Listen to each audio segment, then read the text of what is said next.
จับตากลุ่มทุนกักตุนน้ำมัน4จังหวัดปฏิบัติการเข้มข้นไล่ล่าต้นตอการขาดแคลนเชื้อเพลิงที่ส่งผลกระทบไปทั่วจากข้อมูลพบ3รูปแบบพฤติกรรมผิดปกติทั้งการขนส่งที่ไม่ตรงปลายทางการใช้ไฟฟ้าผิดปกติในคลังน้ำมันและการตัดยอดส่งให้ปั๊มน้ำมัน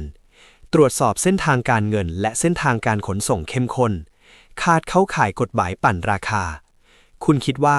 ควรมีมาตรการเข้มงวดกว่านี้อย่างไรแชร์ความคิดเห็นกันได้เลย